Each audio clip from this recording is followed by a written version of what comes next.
en honor, como decía Flavio, a la puntualidad de las personas que ya fueron ingresando a esta convocatoria, a este seminario sobre biobancos en muestras biológicas humanas con fines de investigación y tratar de contar la situación en Argentina. Yo les doy la bienvenida y el agradecimiento por estar aquí a las más de 130 personas que ya se han sumado a este webinar, organizado con la ayuda, como siempre, de la delegación de OPS acá en Argentina, Flavio en particular, el doctor Javier Uribe y todo el personal de OPS que siempre está disponible para acompañar a estas iniciativas que tenemos desde el Ministerio de Salud de Nación y en particular desde nuestra Dirección de Investigación en Salud. De mi parte, agradecerles, como decía, la presencia y simplemente una de las cosas que vamos a tratar de contar es la manera en que se implementa o tenemos pensado implementar esta guía de biobancos para uso de muestras biológicas humanas con fines de investigación, que fue promulgado con carácter de resolución ministerial a fines del año pasado y puesta en vigencia a principios de este año 2021 en nuestro país.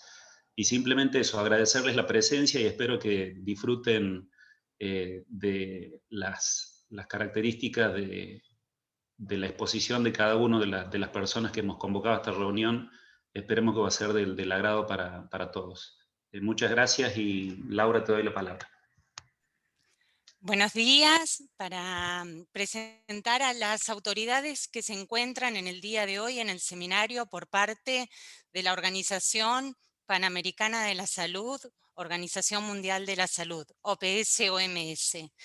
La doctora Carla Sáenz, asesora regional en bioética del Departamento de Sistemas y Servicios de Salud, que presentará el tema Importancia de la gobernanza ética de los biobancos para la región.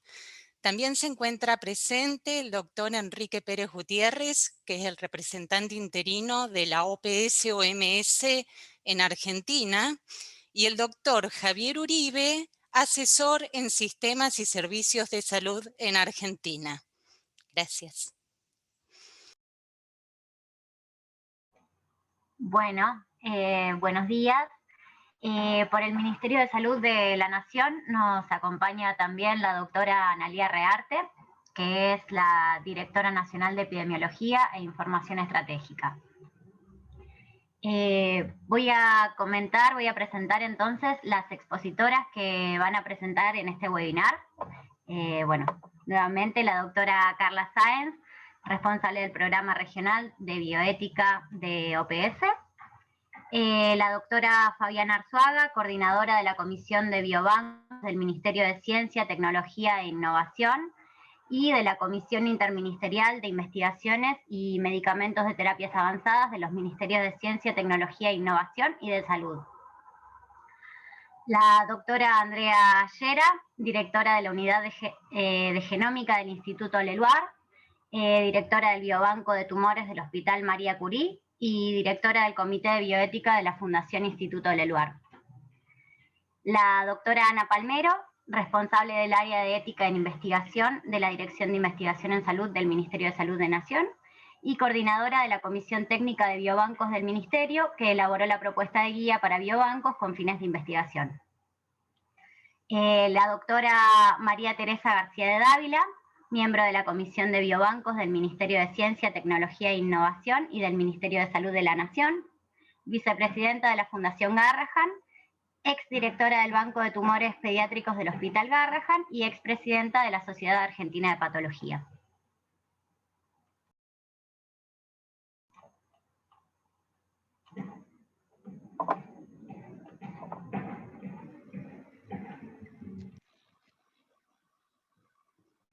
Le pasamos la palabra al doctor Enrique Pérez. No sé si quiere dar la bienvenida también, doctor.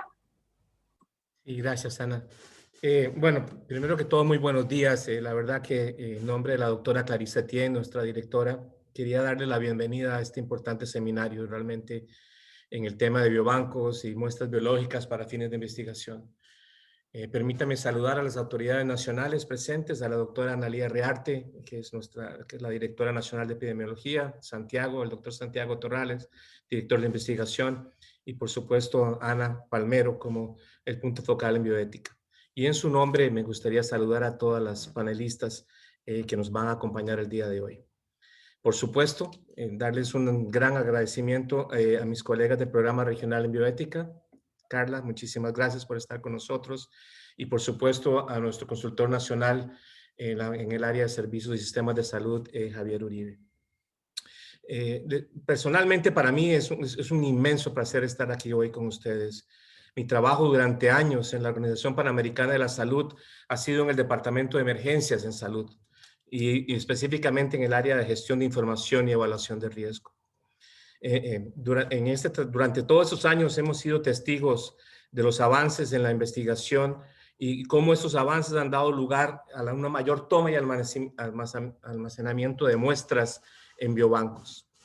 Aunque la mayoría de estos biobancos se encontraban en países de ingresos altos, últimamente el panorama está cambiando muy rápidamente y ya uno puede encontrar en países de ingresos medios y bajos cómo han ido desarrollando sus capacidades.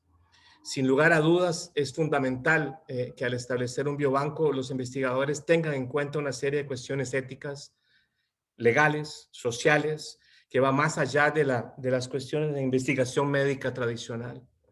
Por ello, quiero resaltar la importancia de esta guía de biobancos en el contexto de la pandemia de COVID-19 que enfrentamos.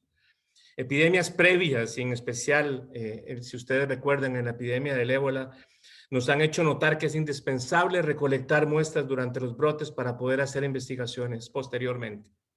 Si no recolectamos las muestras para hacer investigaciones durante el brote, vamos a tener que esperar a una próxima aparición del virus o el agente causal para hacer las investigaciones de cómo diagnosticarlo, de cómo tratarlo, de cómo prevenirlo.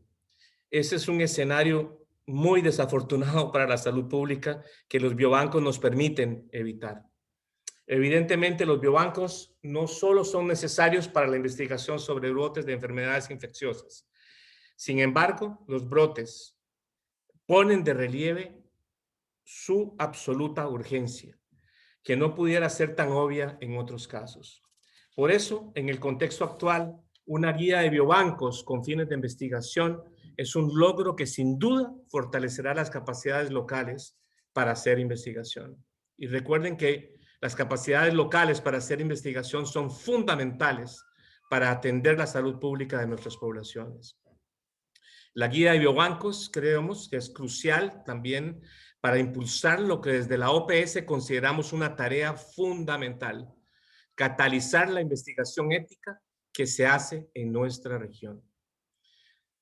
Del mismo modo, como decía Santiago, es encomiable cómo la Autoridad Sanitaria Nacional del Ministerio de Salud de la Nación en Argentina ha reglamentado y recientemente, como él decía, los biobancos, ¿no? Creo que fue en octubre del 2020 con la resolución 2940.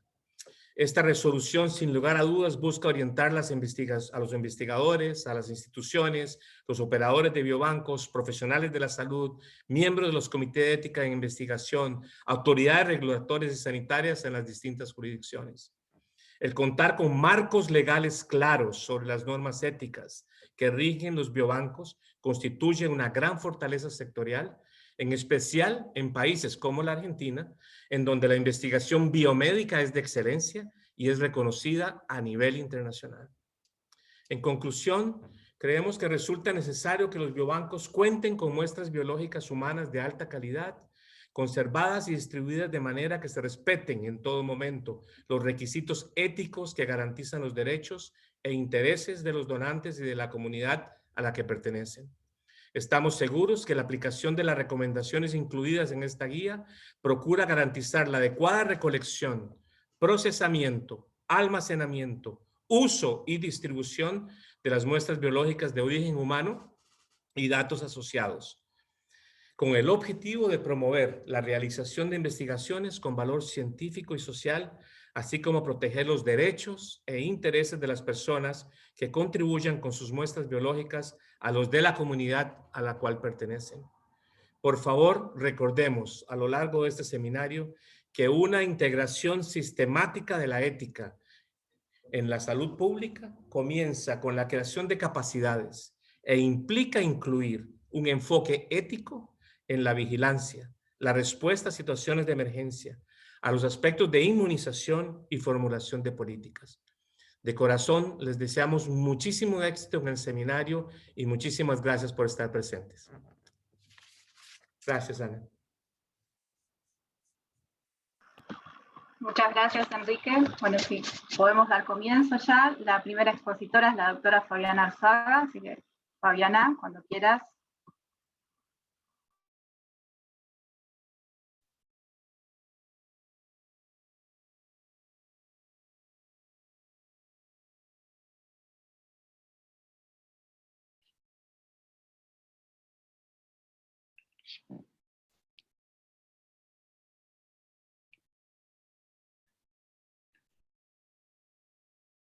Gracias, Ana. No sé si me escuchan y si se ve en la pantalla.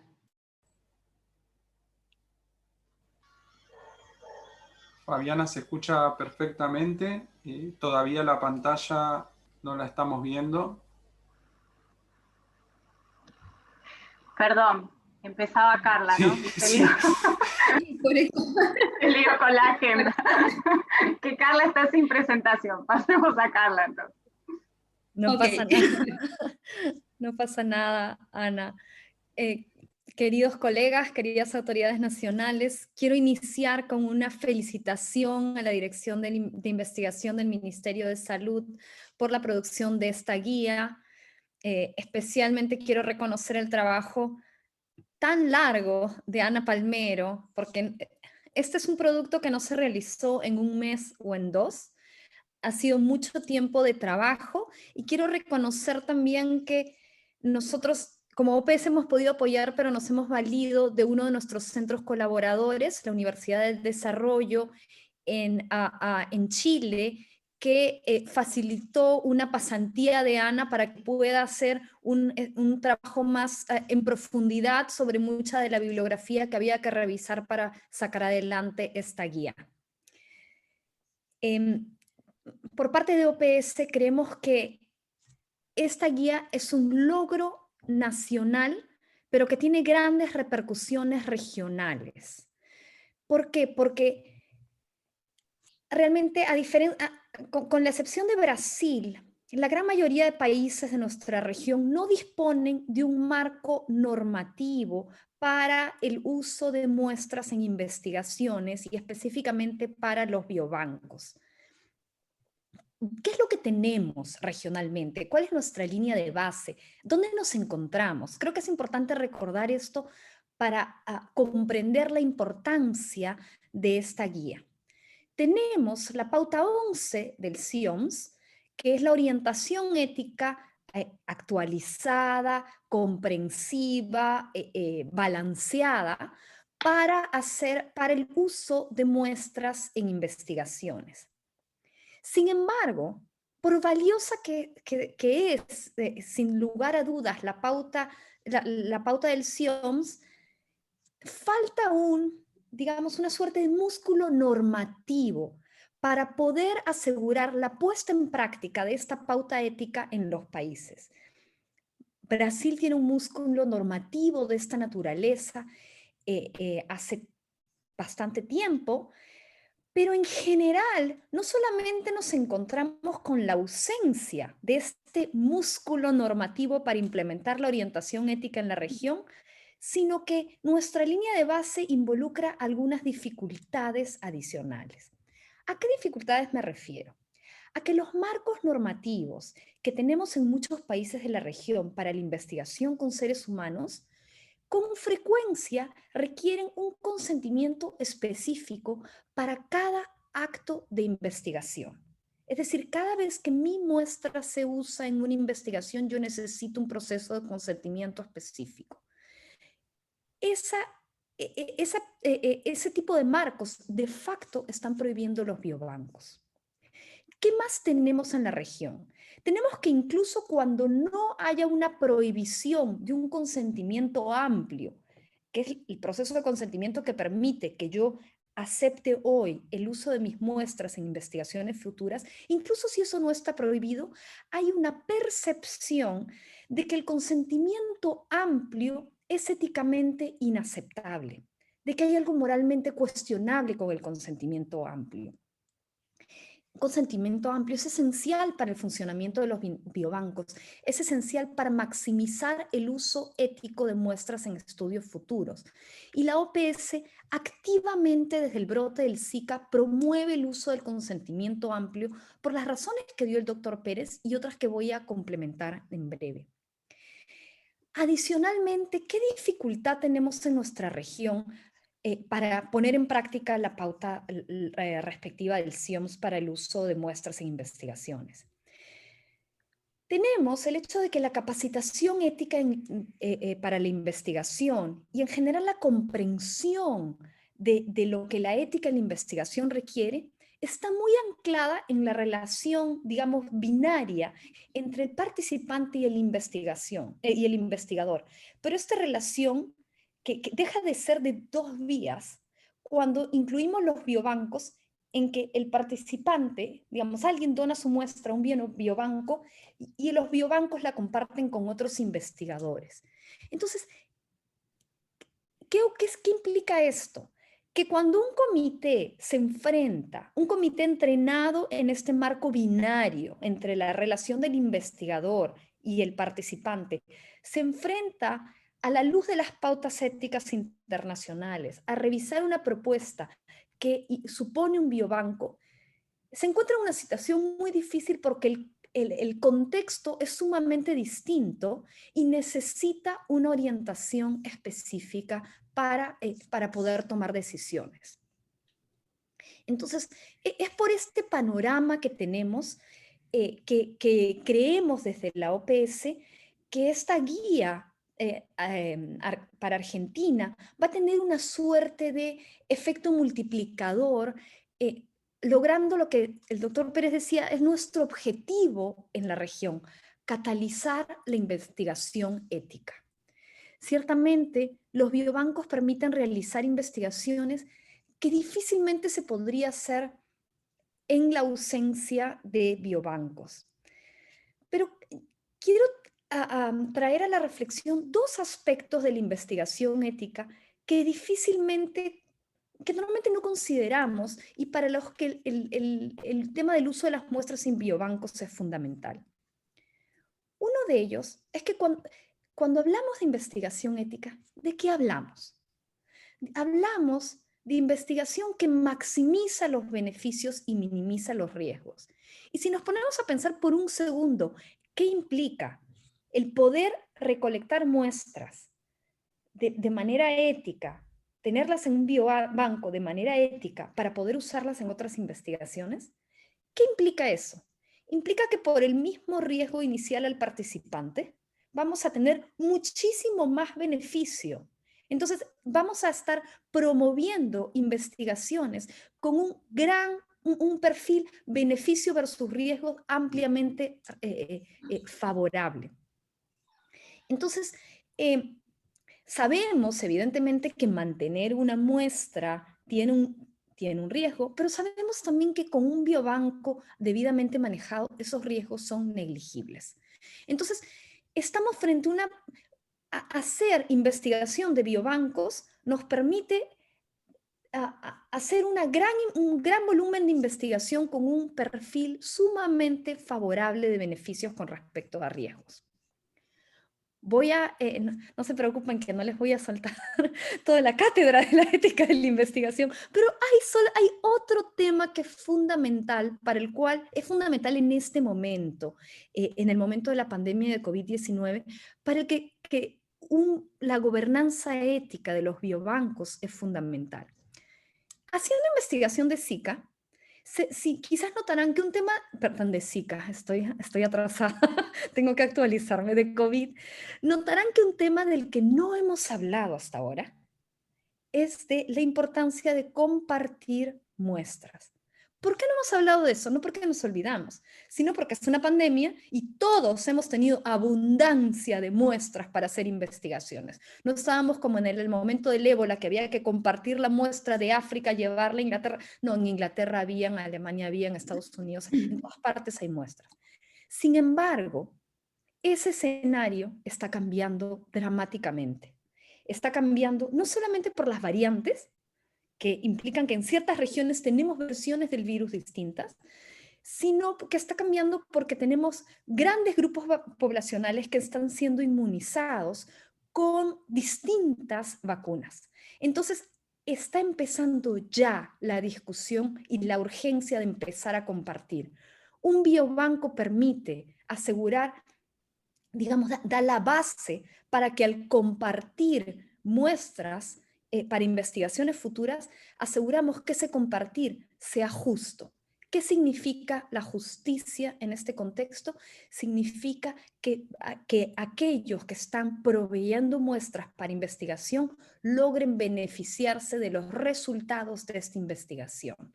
Creo que hay, este es un tema importante que nos hace ver qué crucial es en un momento en este momento de la pandemia sacar, implementar esta gobernanza ética de los biobancos. No es un tema accidental en COVID, es un tema fundamental en este contexto.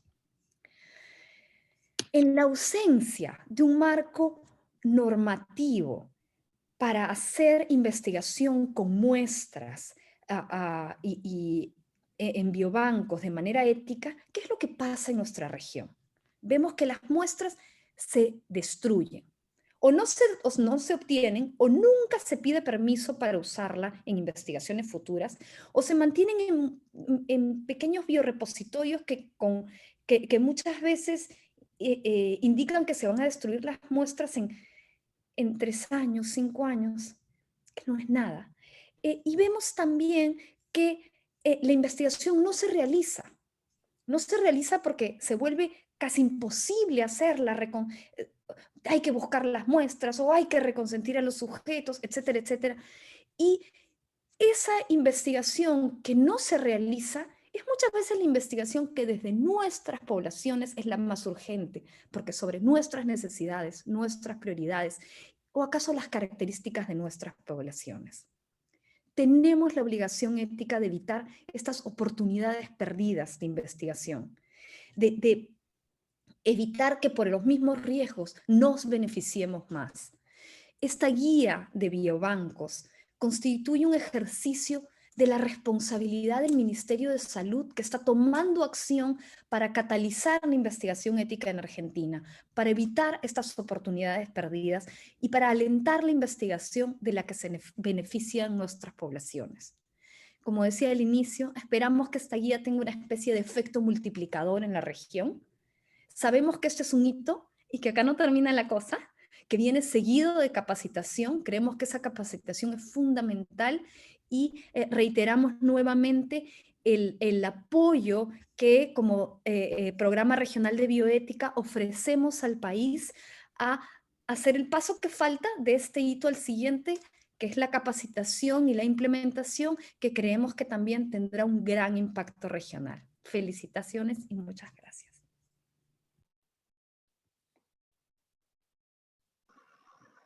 Muchas gracias, Carla. Ahora sí, pasamos a Fabiana. Bueno, no sé si ahí estoy compartiendo pantalla. No, Fabi, no se ve. Entonces, tengo que volver a hacer el proceso. Un segundo, por favor.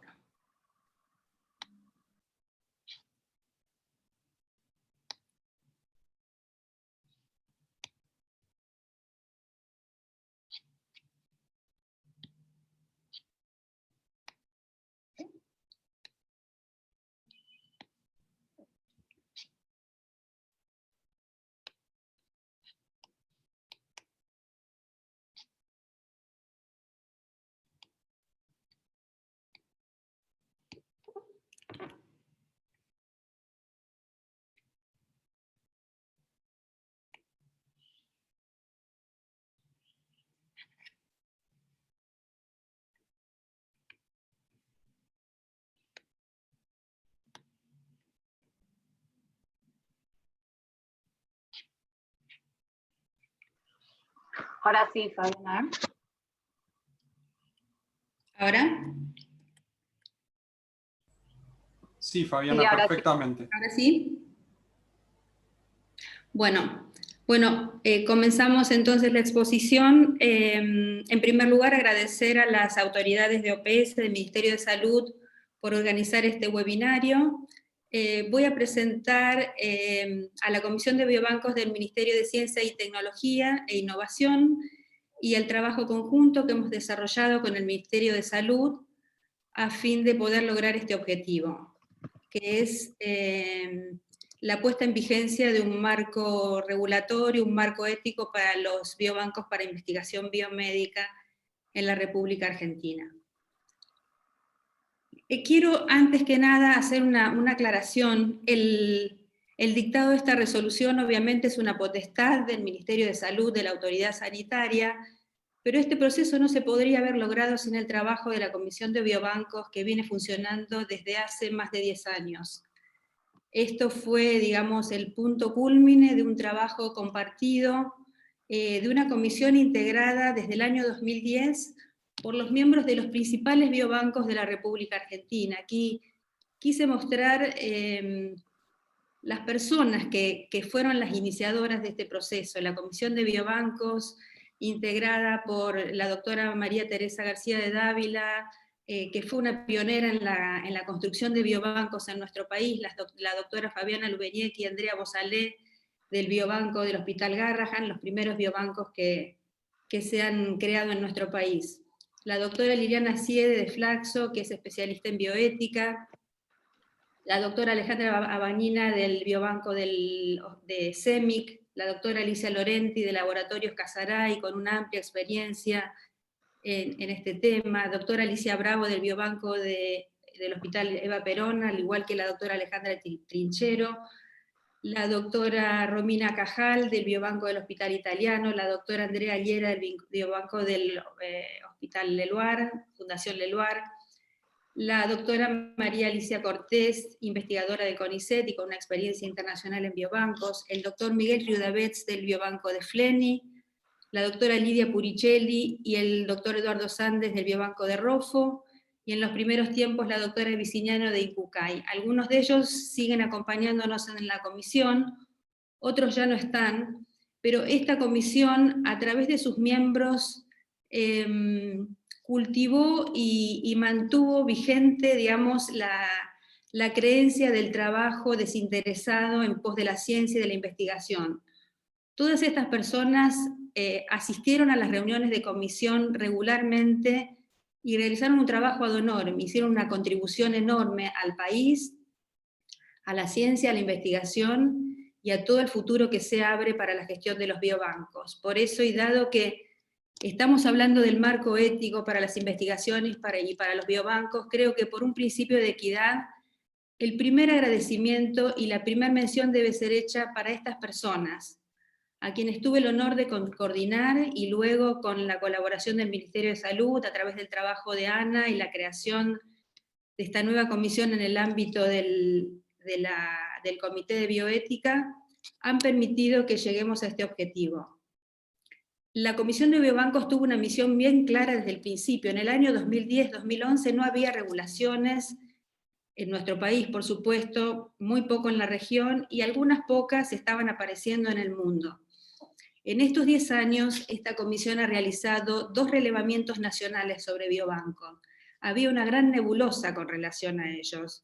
Muchos no se declaraban como tales por el temor por no tener un consentimiento informado adecuado y el temor por perder las muestras.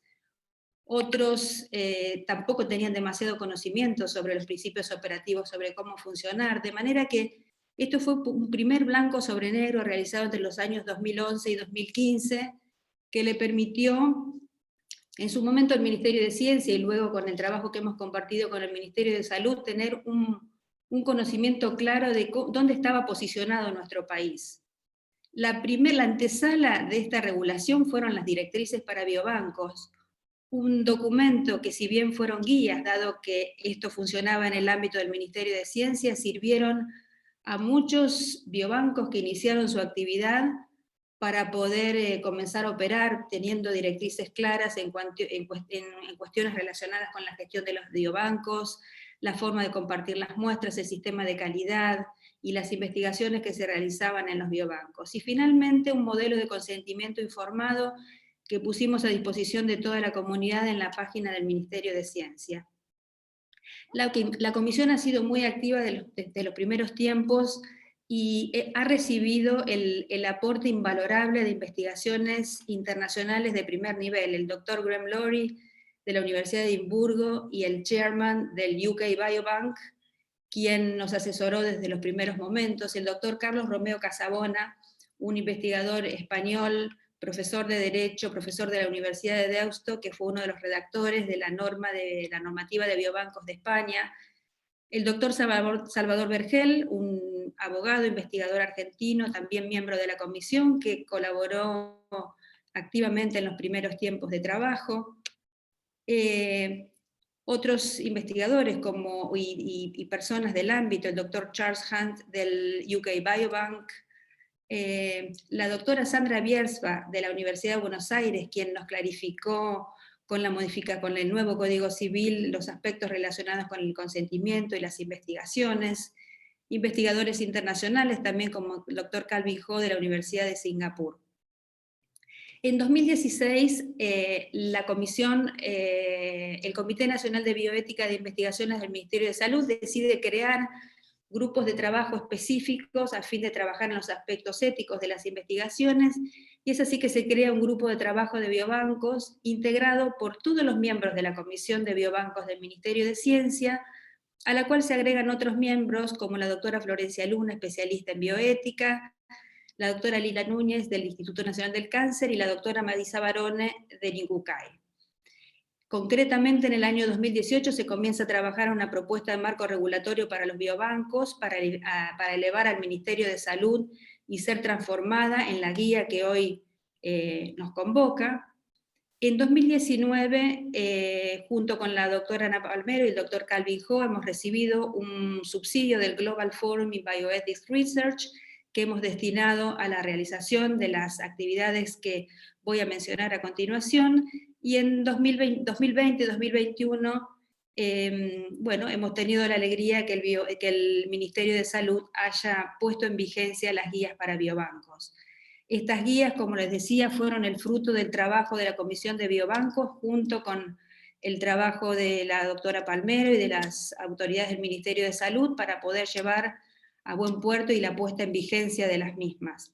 Fue un proceso compartido en donde se ha demostrado la colaboración institucional y la capacidad de capitalizar el trabajo que ha nacido desde abajo hacia arriba. Es decir, es muy importante la actividad regulatoria de la autoridad constituida, en este caso del Ministerio de Salud, pero lo que no debemos olvidar es que esto ha sido una iniciativa de abajo hacia arriba, una iniciativa que partió a partir de los investigadores y los directores de los principales biobancos de nuestro país, y que con tesón, trabajo, insistencia, se ha transformado en una regulación para Argentina, y que con mucha alegría, y a través de estas iniciativas de OPS, queremos compartir con los países de la región. Como producto de este trabajo, hemos realizado un curso virtual sobre biobancos, un webinario, que es el que estamos atendiendo en este momento, y un artículo académico para reportar todo lo que fue este proceso. Con relación al curso virtual sobre biobancos, que mencionó anteriormente la doctora Carla Sáenz, querría contarles que este curso ha contado con la colaboración de más de 15 investigadores representantes de la mayoría de los biobancos y centros específicos de la investigación biomédica en nuestro país. Más de 15 investigadores han aportado inclusive su know-how y han cedido los derechos de propiedad intelectual para formar parte de este desarrollo, de este entrenamiento. Los aspectos técnicos de este curso fueron coordinados por la doctora María Teresa García de Dávila, los aspectos éticos por la doctora Palmero y la doctora Andrea Llera, y en lo personal he tenido a cargo los aspectos legales, de derecho comparado y de protección de datos. Como conclusión de esta exposición, querría destacar que la guía para biobancos es un objetivo logrado que con alegría comunicamos a todos los presentes, y esperamos que esto se difunda en la región, que es el fruto del trabajo de 10 años de la Comisión de Biobancos y del trabajo de colaboración entre el Ministerio de Ciencia y el Ministerio de Salud, y que aún queda mucho por hacer. Nuestro sistema de biobancos requiere de una modernización y de una adaptación a las nuevas olas que se vienen, a los cambios que han ocurrido con motivo de la pandemia y la incorporación de nuevos aspectos de la tecnología en la gestión de los biobancos. Por todo ello, quiero agradecer a los colegas de la Comisión, a la doctora Palmero, al Ministerio de Salud, a OPS, al Ministerio de Ciencia, a todos los que hicieron posible lograr este objetivo y a todos los presentes por acompañarnos en este momento. Muchísimas gracias. Muchas gracias, Fabiana. Pasamos a Andrea.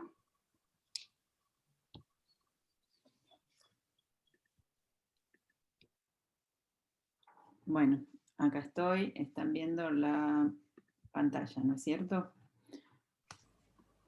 Sí, Andrea, perfectamente. Bueno,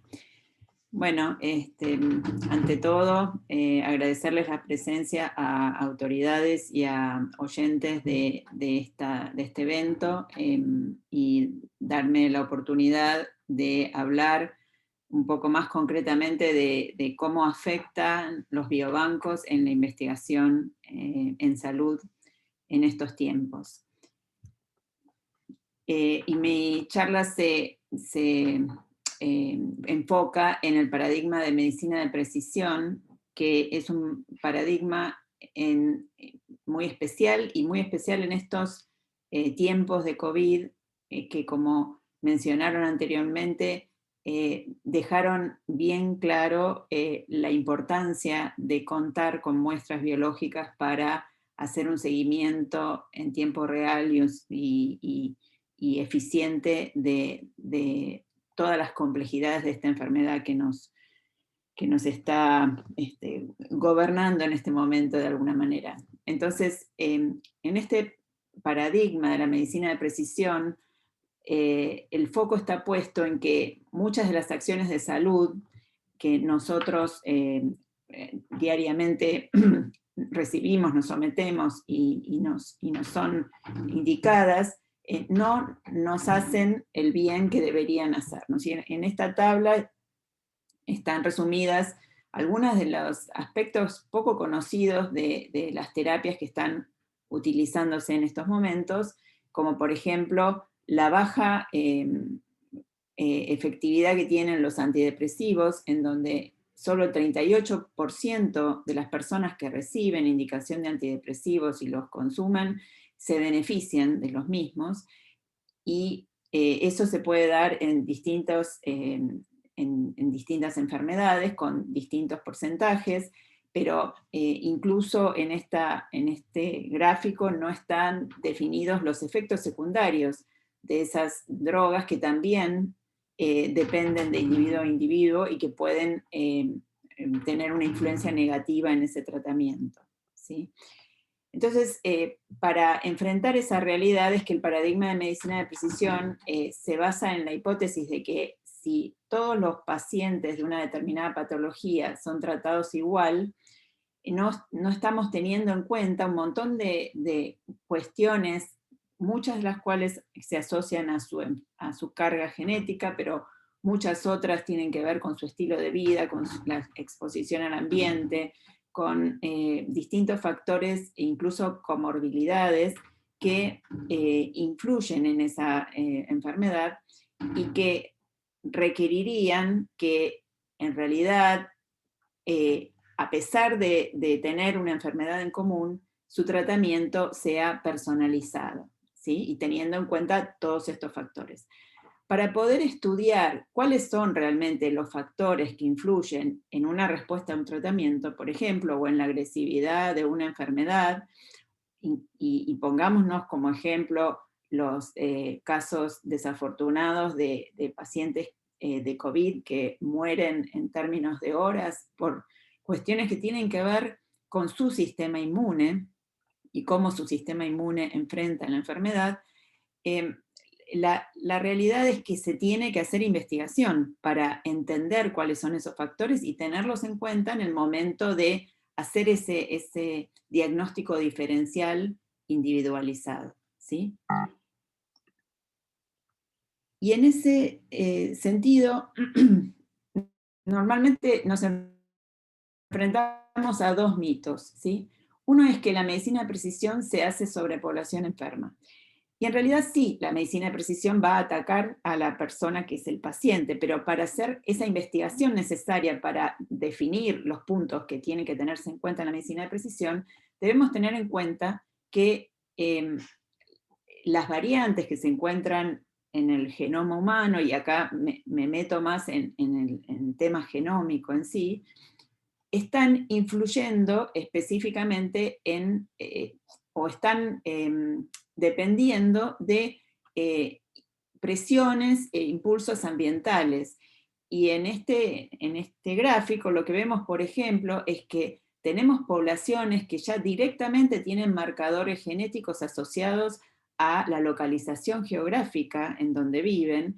En particular en Argentina tenemos polimorfismos que protegen a los individuos de aguas con naturalmente alto contenido de arsénico. Están los polimorfismos de tolerancia a la altura que se ven en poblaciones que viven en elevaciones en la zona de los Andes, y así un montón de ejemplos, de los cuales acá están representados solo algunos, que nos están indicando que esas variantes que existen en el genoma humano tienen una implicancia directa sobre aspectos de su salud y de su enfermedad. En Latinoamérica, por ejemplo, se ve que el cáncer de mama tiene una menor incidencia, pero cuando aparece tiene una mayor agresividad y lleva a una mayor mortalidad. Por supuesto que podemos pensar que la mortalidad está asociada a un acceso deficiente al sistema de salud, pero de todos modos hay bastantes evidencias de que hay componentes genéticos que están interactuando con los componentes ambientales y están generando esa observación de la menor incidencia. Y en particular, les traigo un ejemplo que es un polimorfismo que se encontró en latinas y que es protector para la aparición de cáncer de mama porque regula el promotor del receptor de estrógeno, y esto se encontró en lo que se llaman los estudios de GWAS, que son estudios caso control, en donde tenemos que comparar población sana versus población enferma. Esos estudios, además de requerir población sana, requieren de altas cantidades de individuos. Y no solo la cantidad es lo importante, sino también la diversidad, ¿sí? Entonces acá entramos en el segundo mito que mucha gente asume, y es que con todos los años que hace que estamos juntando datos genómicos asociados a fenotipo, las bases de datos poblacionales ya tienen suficiente información para poder hacer investigación en medicina de precisión. Y eso no es así. Investigadores de todo el mundo reconocen que lo que está pasando es que hay mucha información, pero no es suficientemente diversa, es decir, no está considerando las variaciones que tienen que ver con las distintas poblaciones que habitan el mundo, digamos. Y les traigo algunos números muy recientemente publicados. Los estudios de GWAS, que es esto que les comentaba, los estudios caso control, que buscan marcadores genéticos de riesgos de enfermedades y que, por ejemplo, podrían o se están tratando de realizar para determinar qué pacientes de COVID van a tener mayor riesgo de trombosis o de episodios respiratorios agudos, etcétera, requieren diversidad poblacional. ¿Por qué? Porque muchas de esas variantes, como decía al principio, tienen que ver con dónde se desarrolló la población afectada.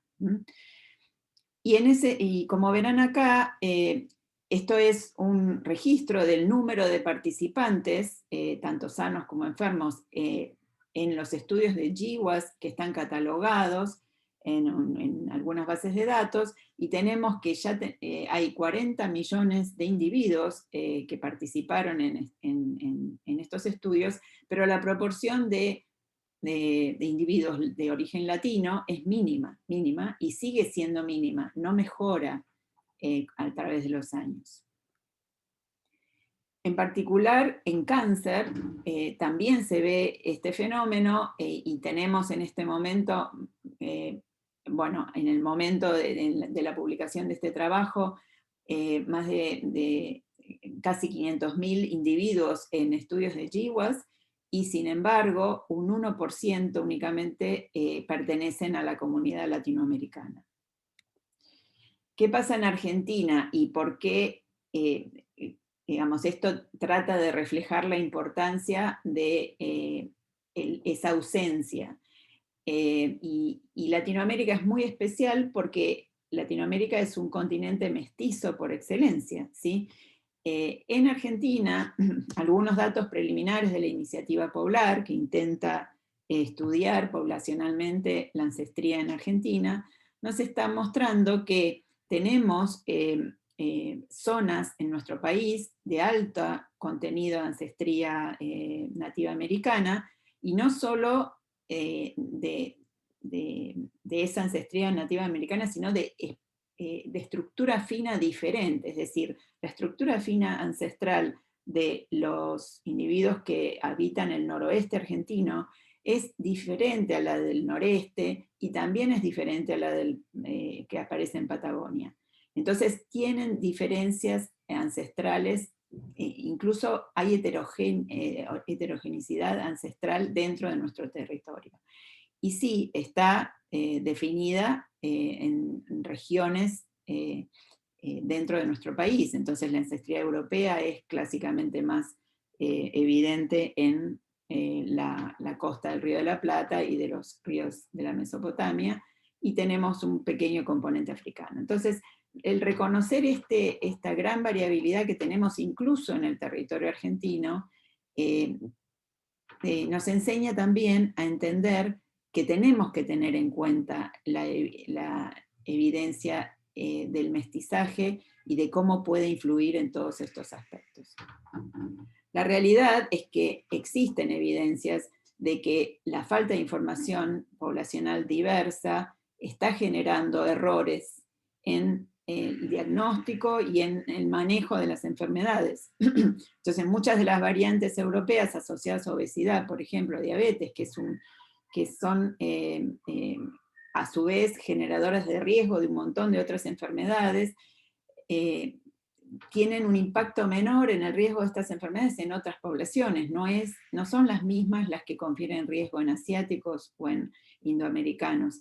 Y todo esto está llevando también a revisiones de cosas que hoy en día en la práctica médica se consideran como palabra definida, y que en realidad están llevando a errores de diagnóstico. ¿Cómo encaran estas limitaciones otros países? Es decir, las limitaciones de diversidad, de representatividad, a través de biobancos e iniciativas genómicas nacionales. Y entonces, esta revisión del año pasado nos muestra cómo las distintas regiones del mundo tienen en biobancos asociados, y uno de los primeros y de los que ha dado mayor rédito en investigación científica y en investigación en medicina de precisión fue el UK Biobank, que se propuso juntar datos genéticos y clínicos y longitudinales de 500.000 individuos de Inglaterra. Y otro de los pioneros también es el banco de datos Decode. En Estados Unidos está la iniciativa de precisión, de medicina de precisión, que apunta a colectar muestras y datos de 1 millón de participantes, y así en distintas regiones del mundo. Fíjense que Latinoamérica está vacía, por más que bien indicaban los anteriores oradores, que esto está cambiando, que existen, que empiezan a existir biobancos, y que probablemente Brasil sea pionero en muchos de esto en Latinoamérica, no tenemos iniciativas que en este momento estén grandemente pobladas en Latinoamérica. Y fíjense qué pasa con la diversidad de los biobancos que sí ya están poblados y efectivamente son de mayoría europea y la ancestría latina está inexistente. ¿Cómo es la estructura de estos biobancos nacionales? En general hay un biobanco asociado a una base de datos y los donantes están asociados a ese biobanco general, que puede estar localizado en un único lugar o bien formar parte de redes, pero en donde la base de datos también incluye resultados de los investigadores que usan esas muestras. Se generan nuevas hipótesis a partir de esos nuevos datos que ingresan a la base de datos, y se pueden establecer a su vez nuevos programas preventivos, nuevas conductas terapéuticas y nuevos diagnósticos. Entonces esto funciona como un círculo virtuoso en donde todos los actores de la salud se benefician. Pero ¿qué pasa? Esta es una frase que normalmente predomina en nuestro continente, y es que hay cosas más urgentes, y sin duda hay temas que van a lo más primitivo dentro de la salud, que no están atendidos y que deben ser atendidos. Pero entonces pensémoslo desde el lado de la investigación. La medicina de precisión apoyada desde lo investigacional, para que los investigadores podamos decir qué es lo importante y qué es lo que no es tan relevante. Y les traigo una experiencia de las muchas que tenemos en el laboratorio, que tiene que ver con el retinoblastoma, que es un tumor pediátrico que se caracteriza por grandes desigualdades. ¿Por qué? Porque a pesar de que el 80% de los casos de retinoblastoma residen en países de bajos ingresos, lo que vemos es que en los países de altos ingresos el retinoblastoma es curable en más del 95% de los casos, incluso con conservación del ojo, que es el afectado. En cambio, el riesgo de fallecimiento por metástasis va de un 40 a un 70% en los países de bajos ingresos. ¿Por qué? Por dificultades de acceso al diagnóstico, por dificultades de poder mantener el correcto régimen terapéutico, y las chances realmente son de 20 veces más probabilidad de muerte por metástasis en los países de bajos ingresos que en los de altos ingresos. Es algo muy tremenda la desigualdad. Y nosotros hemos podido hacer investigación genómica en retinoblastoma metastásico. ¿Por qué? Porque nuestro país tiene un biobanco en el Hospital de Pediatría Garrahan, que fue iniciado por la doctora Dávila y en este momento está dirigido por la doctora Lubieniecki, y que gracias a esas muestras que están guardadas aquí, nosotros pudimos estudiar casos de retinoblastoma metastásico que no existen en otra parte del mundo, ¿sí? Entonces, pudimos describir, en este trabajo muy reciente, las características genómicas que tienen que ver con cómo esos tumores pueden ser agresivos y cómo atajarlos, ¿sí? Y en particular, otro de nuestros trabajos del año pasado nos permitió probar combinaciones terapéuticas basadas en esos hallazgos genómicos, que en los modelos preclínicos que establecimos con muestras de pacientes, con esas muestras de pacientes de los biobancos, pudimos establecer una combinación de drogas, carboplatino, panovinostat y bortezomib, que alargaron la sobrevida de estos modelos preclínicos impresionantemente, frente a lo que es la terapia normal que se le da a los pacientes. Entonces, en este sentido, pensar que nosotros con esta evidencia vamos a poder para el próximo caso de retinoblastoma metastático, contar con mejores herramientas para combatirlo, es algo que es privativo de la investigación que se hace en los países que sufren estos problemas, que no son los países de altos ingresos. Entonces, para terminar, creo que lo que estuvimos hablando es que la ética de la inclusión debe llegar a la investigación en medicina de precisión, que tenemos que reconocer que los biobancos son recursos fundamentales para la investigación en este área, no confundir proteger con excluir, porque si no estamos en las bases de datos, si no podemos generar datos específicos de esos problemas que nos aquejan a nosotros, estamos excluyendo a nuestros pacientes de los beneficios, y estamos dejando que esa medicina de precisión quede en manos de unos pocos privilegiados. Bueno, con esto termino y muchas gracias por su atención. Muchas gracias, Andrea. Bueno, ahora voy a seguir yo para comenzar a presentar la guía. Quería aclararles que acá tenemos varias preguntas sobre el curso. El curso todavía no está finalizado, pero va a estar este año, está planificado para este año en la plataforma del Ministerio de Salud, y bueno, próximamente lo difundiremos cuando esté disponible y será accesible para cualquier persona de cualquier país. Bien. Ahí comparto mi presentación.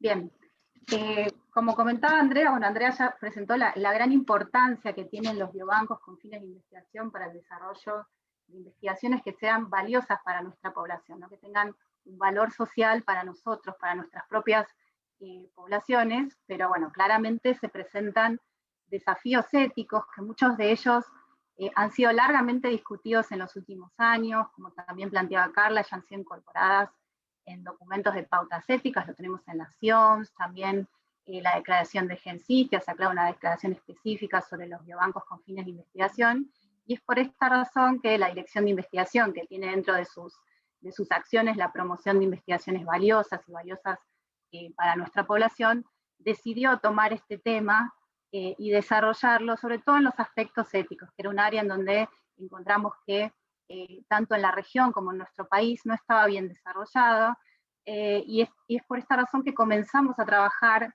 como comentó Fabiana, trayendo los antecedentes que estaban trabajando en el MINSI, sobre todo de los aspectos técnicos, pero desde nuestro ministerio empezamos a trabajar y revisar, hacer una gran revisión de todas aquellas cuestiones que se estaban discutiendo para poder tener una resolución que esté de acuerdo a los estándares internacionales y que además tuviera en cuenta las particularidades de nuestro país y de nuestra región, ¿no? Porque como todos sabemos son muchas aquellas cuestiones que compartimos desde los aspectos éticos. Entonces, el gran desafío es cómo recolectar, almacenar y hacer este intercambio de muestras de una manera ética y que a su vez promocione investigaciones que sean valiosas para nuestra población.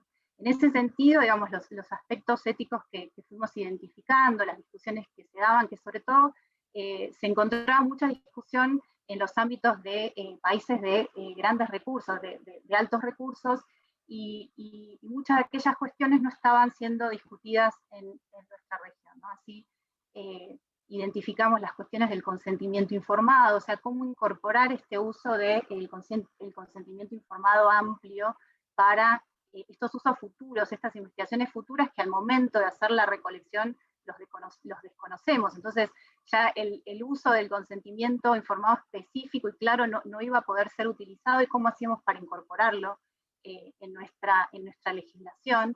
Después, obviamente, surgen todas estas cuestiones relacionadas con la protección, con la salvaguarda de los datos de los donantes, ¿no? De las personas que dieron sus muestras para ser almacenadas para estos usos futuros, el intercambio de estas muestras, ¿no? De qué manera hacemos un intercambio que sobre todo sea justo, ¿no? Que teniendo en cuenta también todas estas cuestiones que surgen en los trabajos internacionales, en esas colaboraciones internacionales donde nuestras muestras pueden llegar a ser intercambiadas con instituciones del exterior, exterior, ¿no? ¿Cómo garantizamos que eso sea justo, que haya el reconocimiento que corresponde, sobre todo que vuelvan los beneficios, ¿no?, que surgen de esas investigaciones? Otra de las cuestiones que surgen son los hallazgos no solicitados de estas investigaciones futuras, aquellas cuestiones que se pueden llegar a descubrir a partir de estas investigaciones que tengan implicancias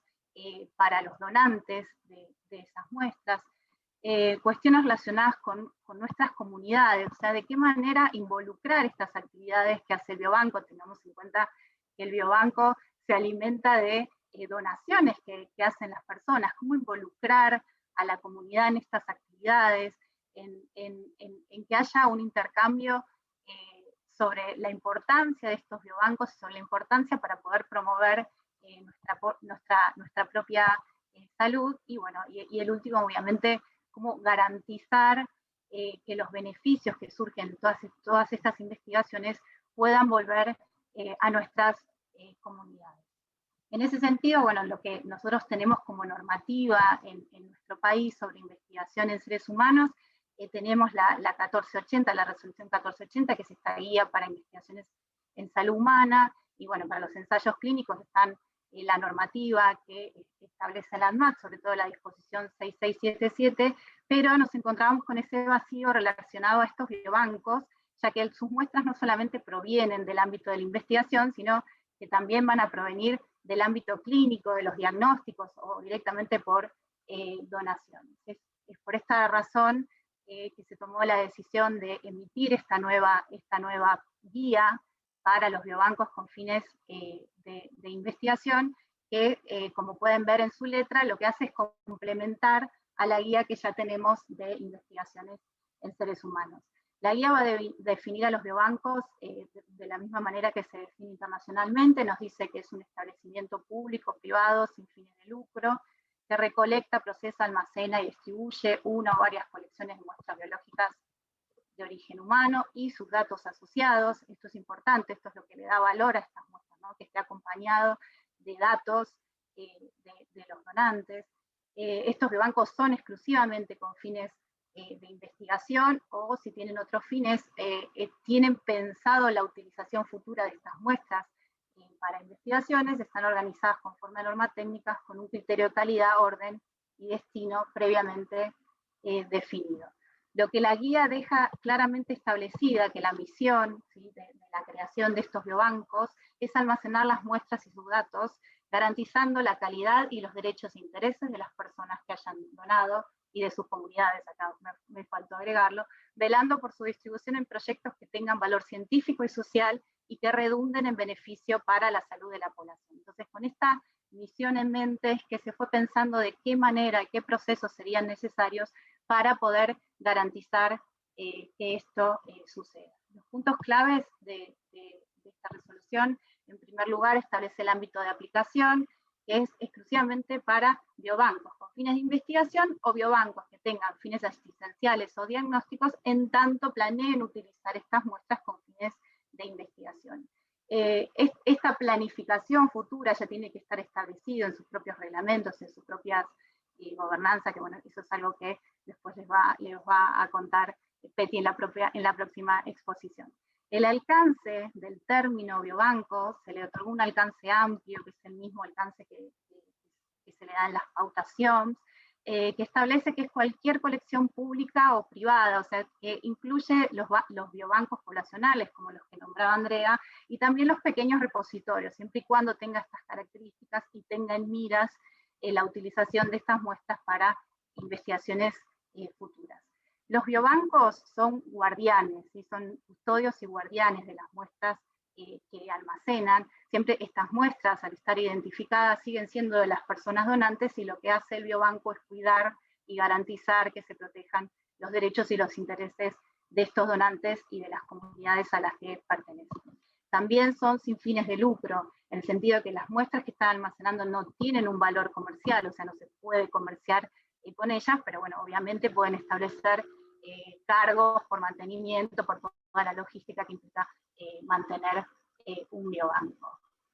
La estructura de esta guía de biobancos está separada, digamos, en etapas, ¿sí?, que tienen que ver con el funcionamiento del biobanco. En primer lugar, la recolección de las muestras, aquí es donde vamos a incluir todas las cuestiones relacionadas con el proceso de consentimiento informado amplio.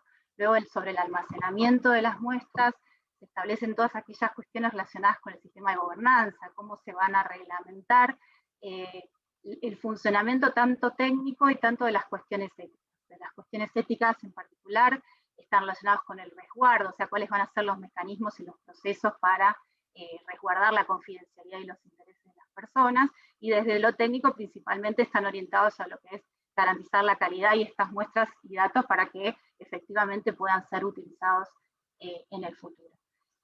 Luego viene la tercera etapa, que es el intercambio, ¿no?, de estas muestras, o sea, cómo se va a realizar el acceso, cuáles van a ser los criterios de priorización, quiénes van a poder acceder, y aquí desde lo ético tienen un gran rol los comités de ética en investigación, que son quienes van a evaluar esas propuestas de investigaciones futuras, y además van a garantizar que se cumpla con aquellas condiciones que establecieron los donantes al momento de dar sus muestras. Ahora vamos a hablar del consentimiento informado.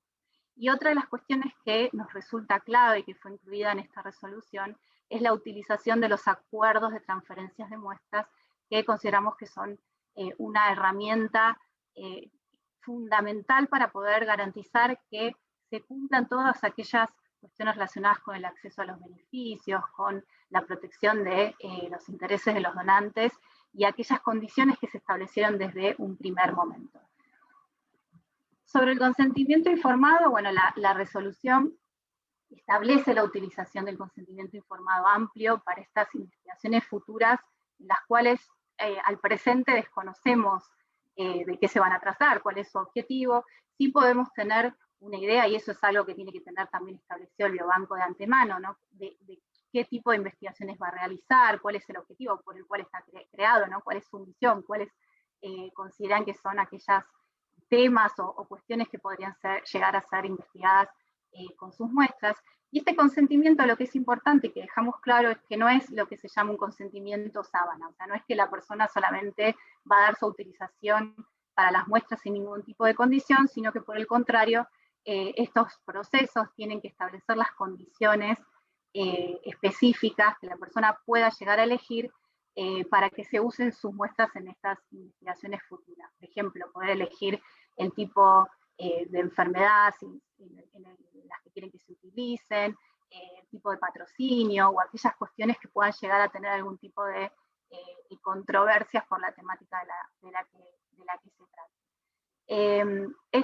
Entonces, este proceso lo que realiza es, sobre todo, es informarles sobre lo que es el biobanco, las responsabilidades, cómo se van a cuidar sus derechos y sus intereses, y le da la posibilidad a la persona de poder elegir las condiciones futuras de estos usos. Se establecen requisitos para que este consentimiento amplio sea ético. El primero es que haya un sistema de gobernanza y de seguimiento sobre aquellas cuestiones que, las condiciones, digamos, que brindó el donante en el momento de dar la muestra, tiene que estar aseguradas, porque si no, claramente queda en letra muerta todo aquello que haya podido elegir la persona, ¿no? Entonces, en este sentido hay una institución que es la responsable principal del biobanco, que es la que lo alberga. El biobanco tiene que jugar su rol de custodio y tener el sistema de gobernanza adecuado para poder manejar adecuadamente estos consentimientos informados, y sobre todo es fundamental esta posibilidad de poder revocar el consentimiento, ¿no?, de poder dar seguimiento a eso. Si la persona decide quitar sus muestras, quitar sus datos de ese biobanco, que haya un sistema fácil y ágil para que esto pueda realizarlo. Y otra cosa que es fundamental es la comunicación, ¿no? O sea, que el donante esté enterado de aquellas cuestiones que realiza el biobanco, de las investigaciones que se están realizando con las muestras que donó, y bueno, obviamente el rol del Comité de Ética de Investigación para evaluar esas investigaciones futuras es fundamental en el sentido de poder garantizar que las muestras que se van a utilizar cuenten con el consentimiento adecuado y que los donantes hayan brindado el consentimiento en el momento de la colección. Sobre las colecciones históricas voy a pasar rápido, que estamos medio mal del tiempo. Obviamente, como esta es una nueva resolución, van a existir muchas situaciones en donde ya existen muestras que están almacenadas en donde puede resultar impracticable contactar a las personas que donaron, ya sea por una cuestión de dificultad o por una cuestión de pérdida de contacto, porque por el paso del tiempo las personas quizás ya están muertas. En estos casos sabemos, y eso ya existía en la pautación, las posibilidades de excepciones al consentimiento informado, es algo que puede evaluar el Comité de Ética e Investigación y lo puede llegar a otorgar. Esto obviamente requiere evaluación y aprobación por parte del Comité de Ética e Investigación. El sistema de gobernanza sobre los aspectos éticos va a reglamentar, o sea, es necesario que los biobancos tengan reglamentado dentro de sus funciones cómo va a ser el mecanismo para resguardar la confidencialidad de los datos. Tengan en cuenta que el biobanco es el que mantiene este vínculo entre la muestra y los datos de la persona donante. Estos nunca van a ser transferidos a los investigadores que pidan acceder a sus muestras, y aquí es donde juega un gran rol ese rol, digamos, que tiene el biobanco de custodio, ¿no? de este vínculo. Tiene que reglamentar también este adecuado manejo de los consentimientos, dónde están, cómo se va a acceder, cómo puede la persona llegar a pedir quitar su consentimiento informado, cómo se van a comunicar los hallazgos incidentales, cómo se va a informar sobre las actividades del biobanco, tanto a los donantes como a la comunidad en general, y cuáles van a ser los criterios de acceso a estas muestras, ¿sí? O sea, para evitar aquellas cuestiones relacionadas con, bueno, quiénes son los investigadores que pueden acceder y quiénes no, ya tiene que estar establecido de antemano. Y para ir cerrando, los acuerdos de transferencia de muestras, esto en los intercambios consideramos que es una de las herramientas fundamentales para poder dejar plasmadas. Recuerden que estos son acuerdos que son legales, ¿sí? son contratos que rigen esta transferencia, en donde se van a establecer los derechos y obligaciones tanto del proveedor como del receptor, va a establecer los alcances y las limitaciones, y es importante que tengamos en cuenta que el acuerdo de transferencia de muestras puede ser una herramienta para promocionar que estos intercambios sean éticos. Aquí es donde podemos plasmar las cuestiones de equidad, sobre todo, o sea, de qué manera, cuáles son aquellas cláusulas que vamos a establecer para proteger los intereses de los donantes y también los de nuestra comunidad, o sea, para poder garantizar que estas asociaciones son justas. Esta es una herramienta que puede servir para dejar plasmada claramente cuáles son las obligaciones, y en este sentido es que también en la resolución establecemos que estos acuerdos tienen que ser vistos por los comités de ética e investigación, y si pueden ser vistos antes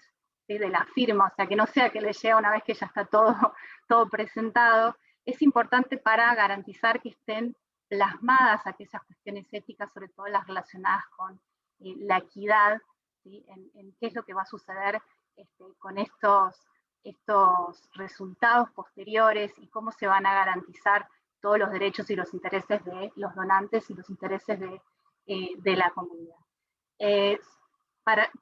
Ya cierro, para el Comité de Ética e Investigación, su rol aquí en los biobancos, y por eso hablamos de un Comité de Ética e Investigación asociado, tiene un vínculo muy fuerte con el biobanco, y lo ponemos de esta manera porque el Comité de Ética va a tener que tener acceso a todos los consentimientos informados, ¿sí? Teniendo en cuenta este proceso de consentimiento informado amplio, va a tener que evaluar que los proyectos que se le están presentando sean acordes a aquellas condiciones que autorizó el donante en su momento, y como les decía, acá es importante que tome conocimiento de estos acuerdos de transferencia y que empecemos a utilizar esta herramienta como una manera de promocionar acuerdos que sean justos y que sean éticos.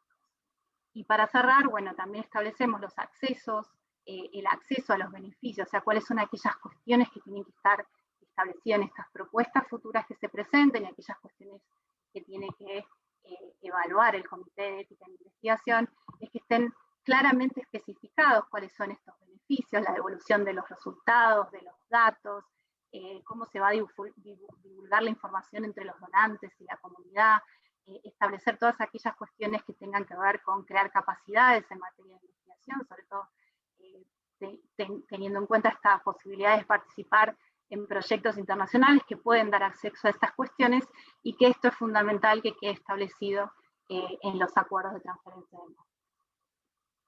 Alcanza con esta regulación, esto, digamos, es un primer punto de partida, esto es una guía para comenzar a armonizar y establecer los criterios que tienen que tener los biobancos con fines de investigación en todo nuestro país. Esto es uno de los puntos que vamos a comenzar que ya estamos trabajando desde la Dirección de Investigación, en poder difundir y poder establecer estos mismos criterios sobre los aspectos éticos y los aspectos técnicos para los biobancos existentes en el país.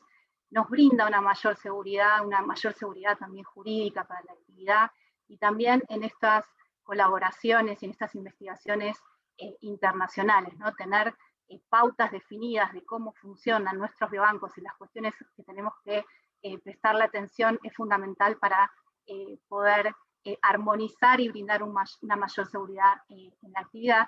Y en definitiva, lo más importante es también aumentar la confianza en los donantes y nuestra comunidad, ¿no? Como decía antes, sin ellos no hay muestras, y ese es el primer paso, ¿no? Poder involucrarlos y comunicarles cuáles son las actividades y la importancia de fomentar la creación de estos biobancos propios nuestros para hacer nuestras propias investigaciones. Muchas gracias. Y ahora sí, dejo de compartir y pasamos a Peti.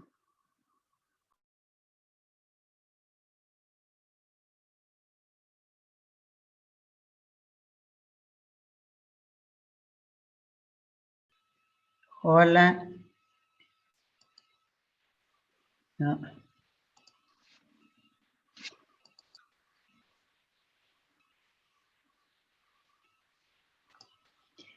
Está tu pantalla, Ana. Tenés que ser... Ahora sí. Ahí dejé de Paso a compartir. O sea, que paso a compartir la mía. Ahí está. No, me sale la tuya. Mi pantalla, a ver, Peti, espera. Sí. No, yo ya no estoy. ¿Ya no estás?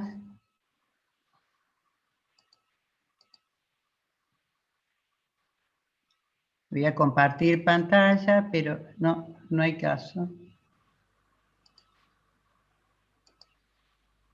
A ver. María Teresa, usted tiene habilitado para poder compartir, ¿eh? Ahí se ve su cámara, ahí está viéndose su cámara, perfecto. Y ahora si usted va a la opción de compartir pantalla.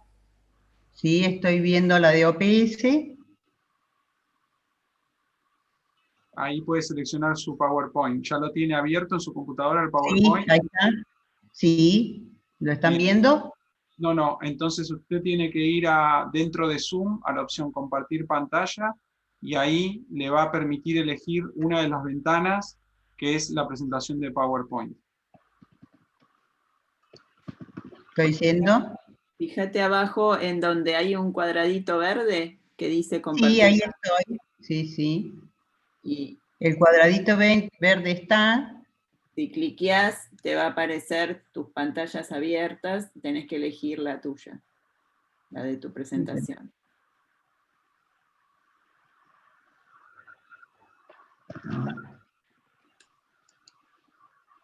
Me sale Join Meeting. No.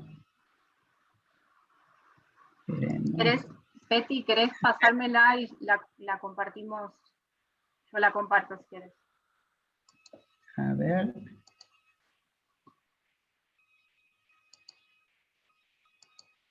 No sé por qué, no. Tengo como Ana Palmero ahí. Y vamos a ver.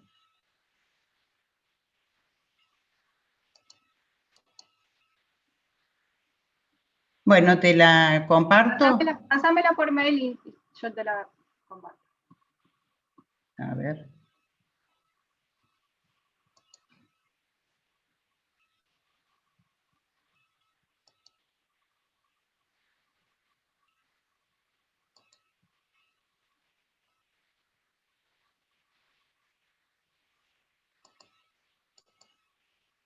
No hay... ¿Por qué no la puedo?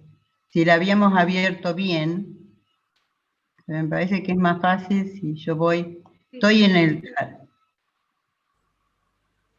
Si no, también usted puede hacer compartir pantalla y compartir todo su escritorio. Tal vez le sea más fácil. A ver. La vamos guiando, María Teresa. Bueno, ahí va. Espera.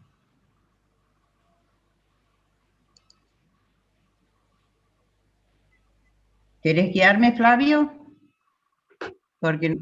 Pero todavía no vemos su pantalla compartida. Ok. Voy a compartir.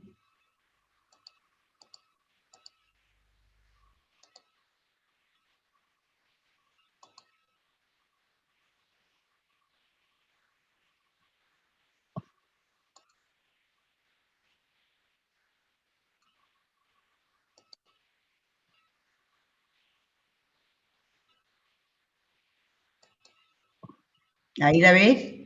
Ahí está. Ahí está, Peti. Ahora sí. Bien. Entonces, esta ventana que usted tiene enfrente la puede minimizar. Sí. Y abrir directamente su PowerPoint ahora, el que usted quiere presentar. Sí. Excelente. Ahora cuando abra, y ahí puede poner en pantalla completa. ¿Ahí la ven? Ahora sí. Sí, ahora sí. Adelante, María Teresa, gracias. Gracias, Flavio. No sé qué problema fue el de la computadora. Bueno, el tema, ¿no es cierto? Antes que nada, agradecer a los miembros de OPS, de OMS, del Ministerio de Salud y también de las comisiones, ambas comisiones.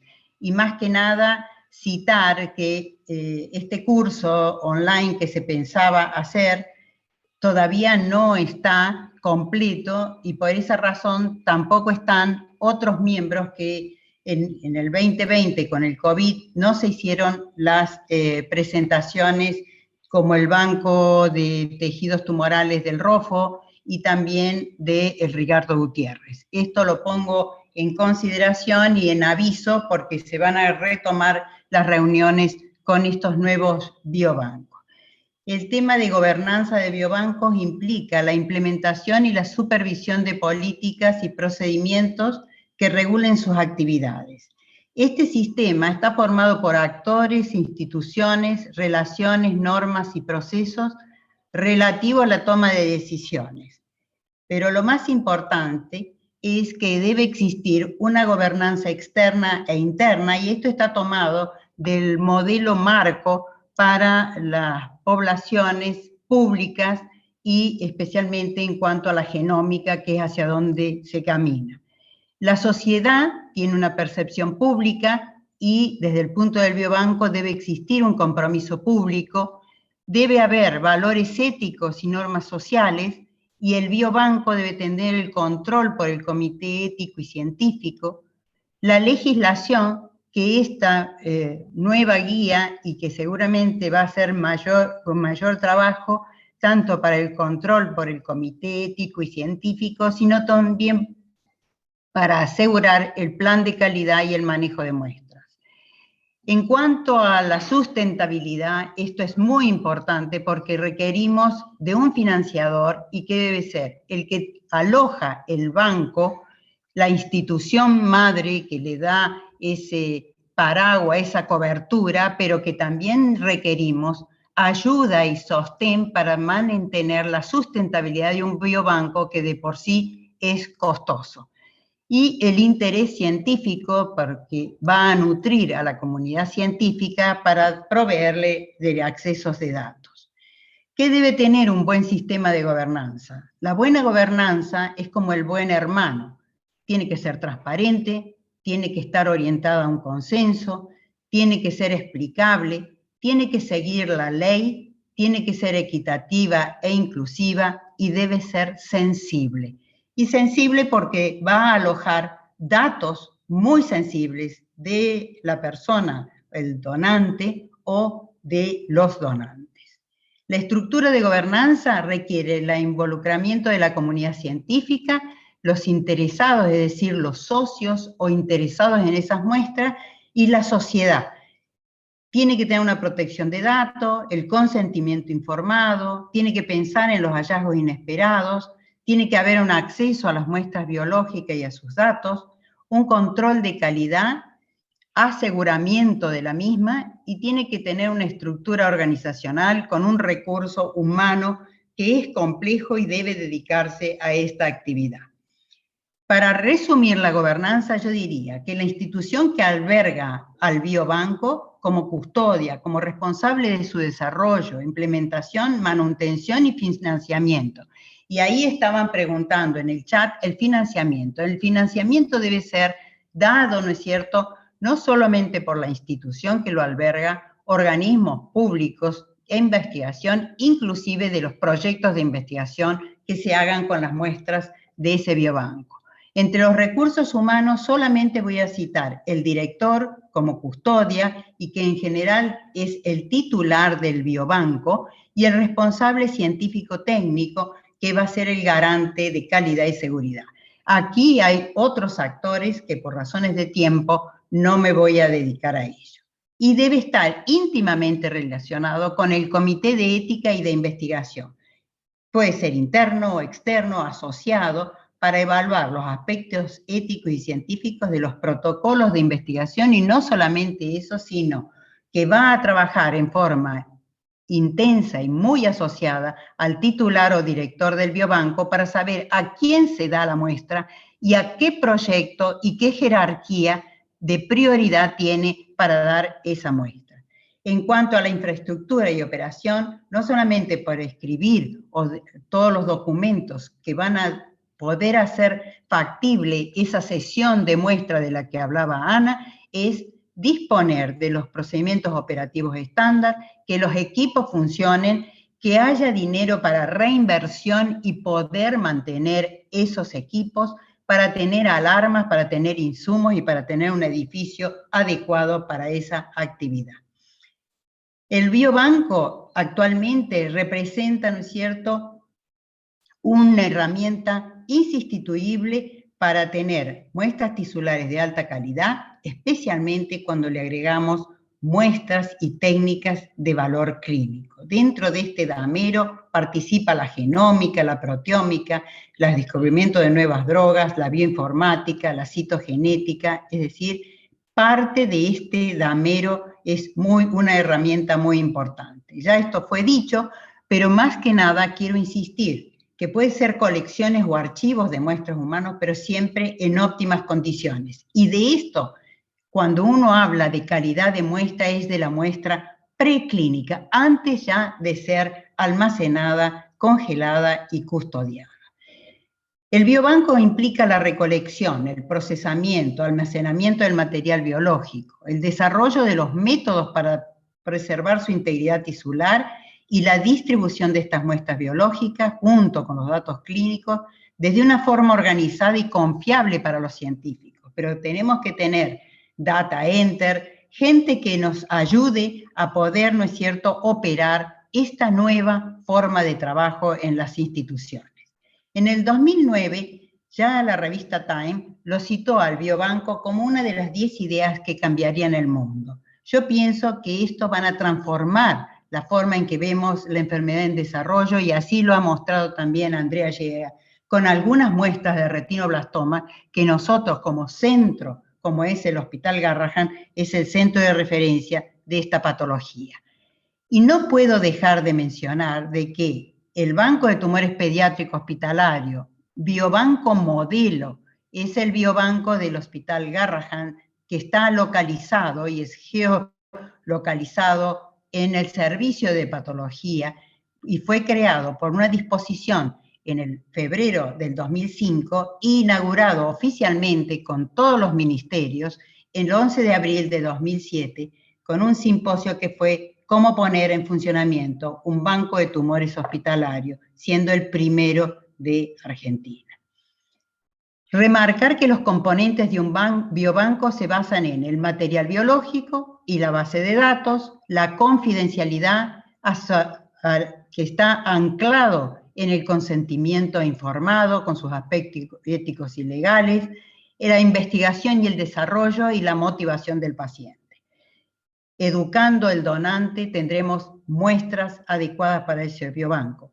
pero es fundamental considerarlo como una herramienta para la I+D, es decir, investigación y desarrollo en esta nueva etapa, no solamente hacia el COVID, sino hacia nuevas enfermedades que afectan a la población. Para resumir, el Biobanco para Investigación toma como núcleo las muestras humanas, el proceso del consentimiento informado, que es un proceso, no es un mero acto administrativo, un registro, un procesamiento, almacenamiento, datos asociados, pero todo debe ser de alta calidad. ¿Para qué? Para que la investigación biomédica asociada a la genómica, proteómica, transcriptómica, metabolómica, pueda aumentar la demanda de muestras de tejido, suero, plasma, ADN, microARNs, y todo a partir de esas muestras que están guardadas, custodiadas en el Biobanco para Investigación. Para resumir y para terminar, el rol de los biobancos modernos está porque se viene, y ya lo mostró también Andrea Llera, la implementación del concepto y la realización de medicina personalizada, con la colección constante y progresiva de muestras, que debemos extender los estudios a muestras colectadas para próximas nuevas técnicas, mejor predicción de enfermedad precisa para una caracterización genómica, para conocer más del genoma o de cada paciente, para la farmacogenómica o para terapias más eficientes focalizadas en el análisis de costo y efectividad. Uso en investigaciones y proyectos que muchas veces no podemos predecir, siempre correlacionados con lo clínico y molecular en los datos en orden a determinar nuevas aberraciones, biomarcadores de enfermedad, cambios genéticos en generaciones subsecuentes y el medio ambiente o estilo de vida como factor de riesgo en estas disyuntivas que tenemos entre salud e investigación. Muchas gracias por esta participación y este espacio que me dieron en el Biobanco. Gracias.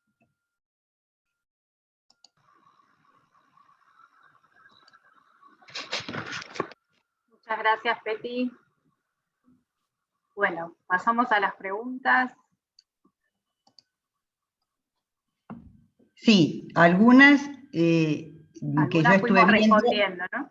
Sí, porque estos nuevos biobancos, y lo hablo por el Instituto Rofo y también por el Hospital Ricardo Gutiérrez, iban a ser incorporados en las primeras reuniones 2020 y lamentablemente con todo lo del COVID, estas reuniones no se hicieron, hicimos una sola y bueno, tendremos que proseguir. Bien, hay una pregunta muy específica. Nos dicen si hay experiencia en repositorios de mutaciones clonadas en plásmidos. En mi conocimiento no existe ese tipo de biobancos acá en Argentina, no tengo idea en el resto de Latinoamérica. Bueno, yo puedo hacer un comentario con respecto a un convenio que firmó Fundación con un instituto de biodiversidad y en la cual se va a comenzar a trabajar en estas muestras de plásmidos y de otras variedades no humanas, y seguramente que en los próximos tiempos vamos a tener mayor posibilidad de tener biorepositorios o colecciones especiales. Gracias, Peti. Acá una pregunta acerca de los datos, por ejemplo, genómicos obtenidos usando muestras del biobanco. Preguntan si estos datos serán también accesibles a través del biobanco. Ahí lo único que se me ocurre es comentar que cada biobanco tiene sus características. La verdad es que no estuvimos hablando específicamente de ningún biobanco, salvo del pediátrico del Garrahan, de eso puede hablar la directora del biobanco del Garrahan, pero lo importante es pensar que estas normativas están hechas para que se pueda aprovechar y generar nuevos biobancos que ya estén contemplando todos los puntos importantes entre los cuales está el compartir la información. Transferencia de material que vos, Ana, te referías. Hay, por ejemplo, la colección específica del biobanco del Hospital Curie, que está asociada a un estudio en particular. Ese estudio no se permitió encarar como un biobanco abierto, ¿sí? En el momento en que se hizo el reclutamiento de muestras, tuvimos que utilizar consentimientos específicos, por lo cual no está disponible ahora como biobanco abierto. En algún momento se tratará de instrumentar que eso pueda ser compartido, pero la realidad es que cada biobanco ya existente en nuestro país, y supongo que lo mismo pasará en el resto de Latinoamérica, tendrá sus condiciones y tendrá que adaptarse mejor o peor a esta nueva normativa. Gracias, Andrea. Aquí una pregunta nos dice si los comités de ética, ¿qué deberíamos revisar de los biobancos extranjeros? Esto es un punto que nosotros agregamos en la resolución, que tiene que ver con que esta guía que nosotras estamos estableciendo, que el Ministerio de Salud está estableciendo, fija, digamos, que el mínimo que deberían cumplir un biobanco para poder garantizar los aspectos éticos y también los legales en nuestro país, sobre todo tener en cuenta que las cuestiones de protección de datos ya están legisladas.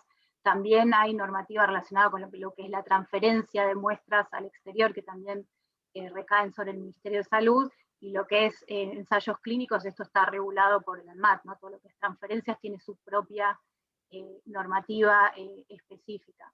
Con respecto a si quieren saber qué es lo que debe tener ese biobanco en el extranjero, como mínimo tiene que cumplir estas cuestiones que nosotros estamos estableciendo en la resolución, y también las cuestiones relacionadas con la protección de datos, que ya son cuestiones legales que siempre tienen que estar garantizadas. Acá hay una pregunta del doctor García Rivelo sobre la sustentabilidad, está en el chat.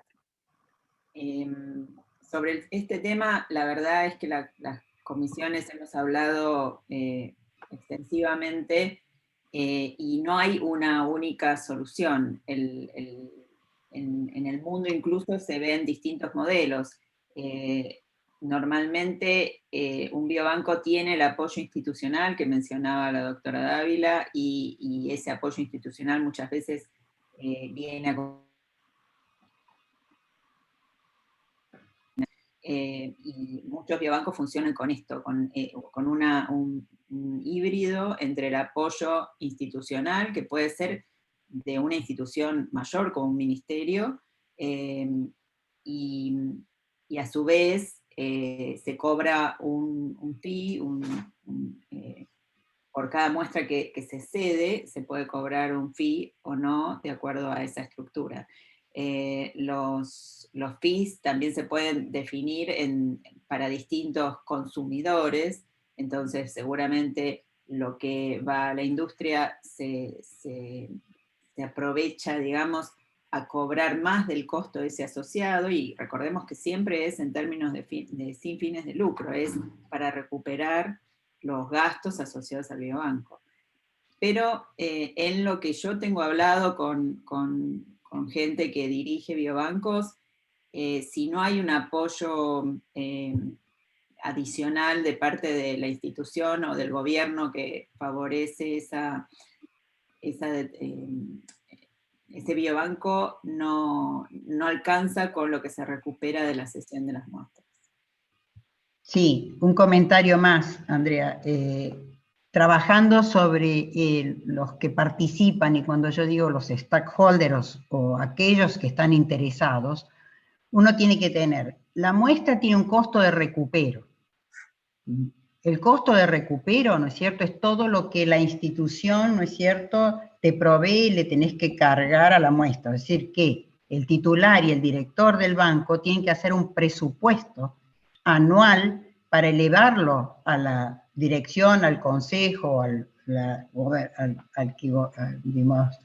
la institución, para que considere el presupuesto del biobanco, porque si no, quedan con los freezer viejos, no funcionan, no tienen alarma, no tienen nada.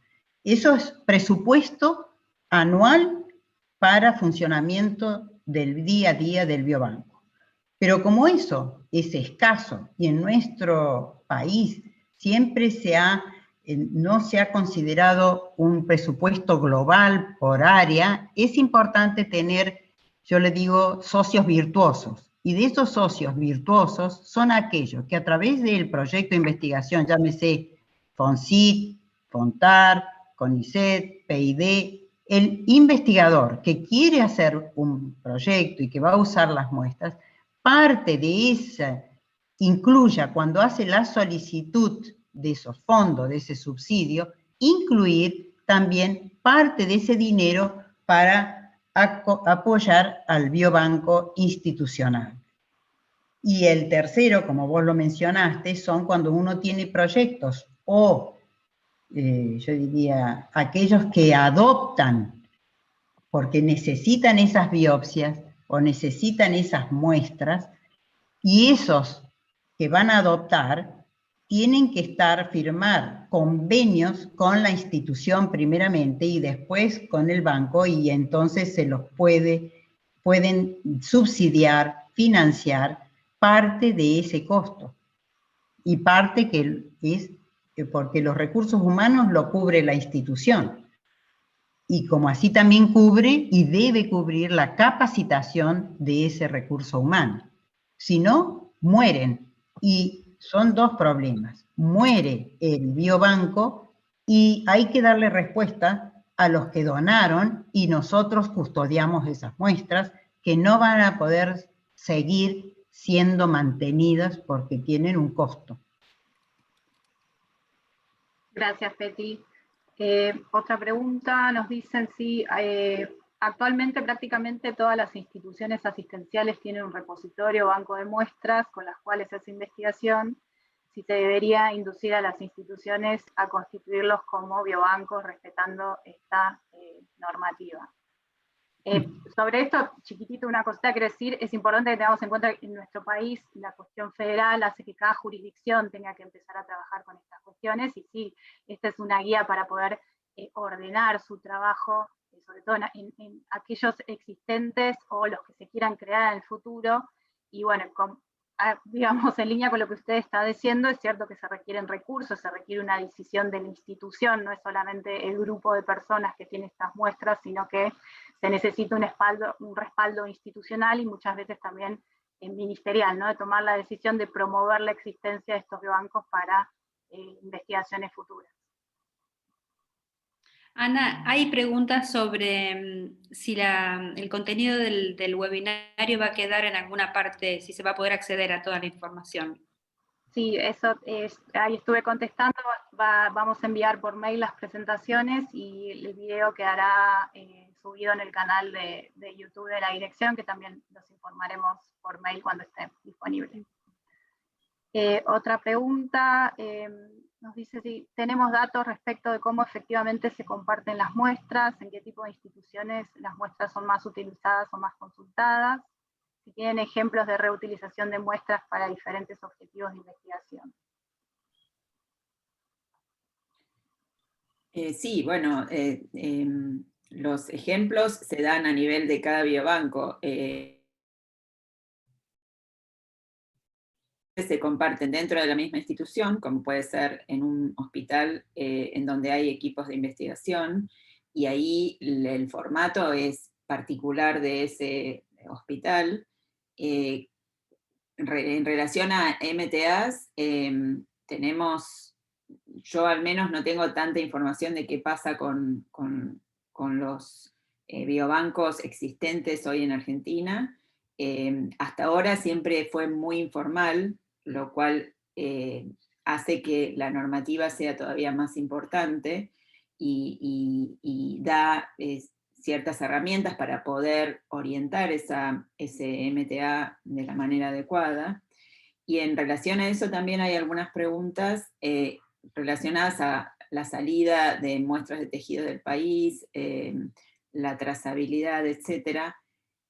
muchas de estas cuestiones tienen que ver con que en la gobernanza que mencionamos, el comité de ética tiene una importancia fundamental, sea que un comité de ética independiente que esté asociado al biobanco, o que sea un comité de ética propio del biobanco, lo importante es que el comité de ética es el que toma las decisiones sobre estos temas, en relación a lo que se firmó en el consentimiento informado. Entonces, hay dos etapas. Una es la definición de los alcances del biobanco, qué es lo que el biobanco está dispuesto a ceder y en qué condiciones.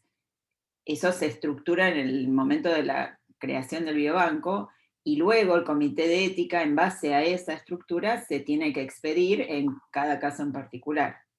Entonces, la salida, por ejemplo, para los estudios de GWAS, que se hacen a nivel internacional, si no participamos nosotros, ya quedamos afuera de esos estudios, ¿sí? Entonces, ¿qué suele pasar con esos estudios? Uno cede muestras o cede datos, muchas veces se logra generar el dato en el país para poder ceder solamente el dato y no la muestra, y eso es lo que en mi opinión sería lo deseable.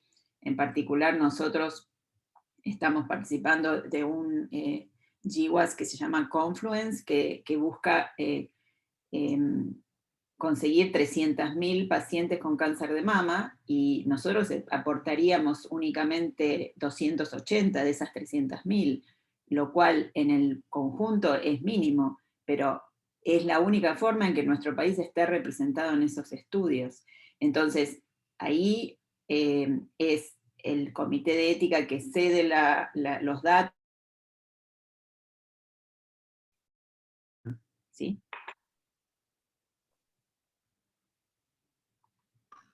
Gracias, Andrea.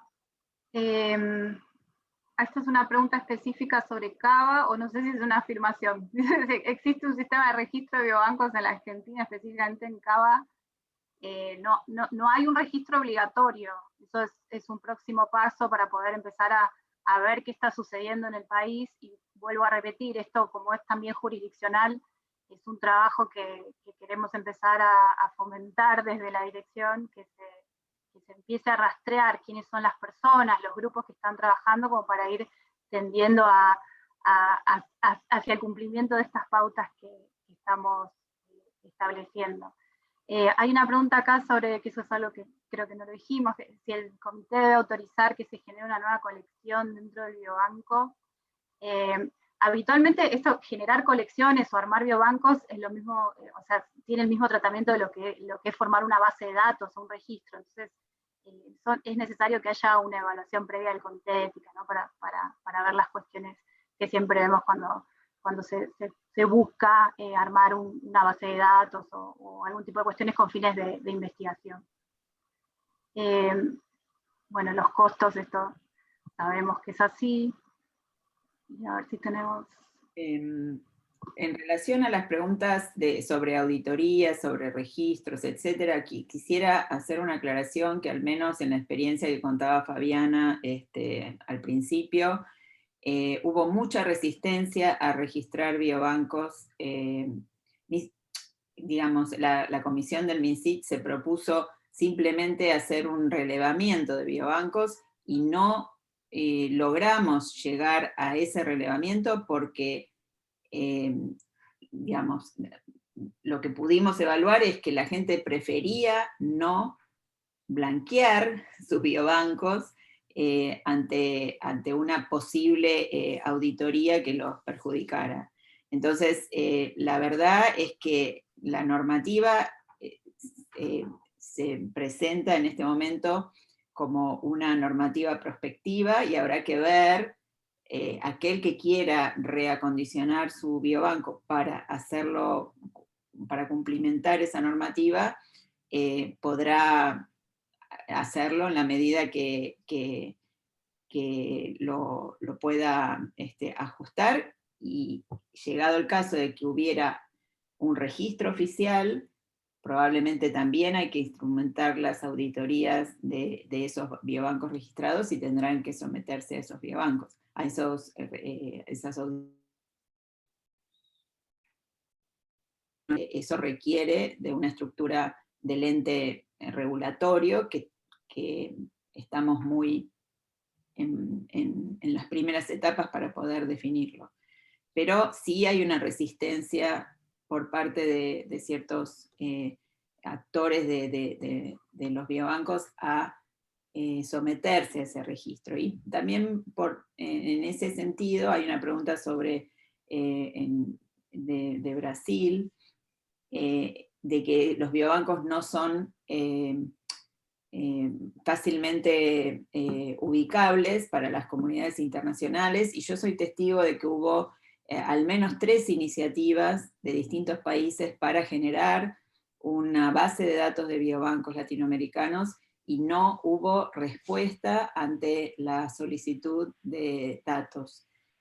Estimo que también es por lo mismo, por una combinación de saber que el biobanco no es el más adecuado, y también una reticencia a compartir esas muestras, sabiendo que uno eventualmente las podría necesitar o buscar para sus propios usos. Entonces hay que también luchar un poco con ese cambio de mentalidad, y pensar que estos biobancos que nosotros estamos ahora proponiendo organizar, deberían ya proponerse con ese espíritu colaborativo y de compartir, y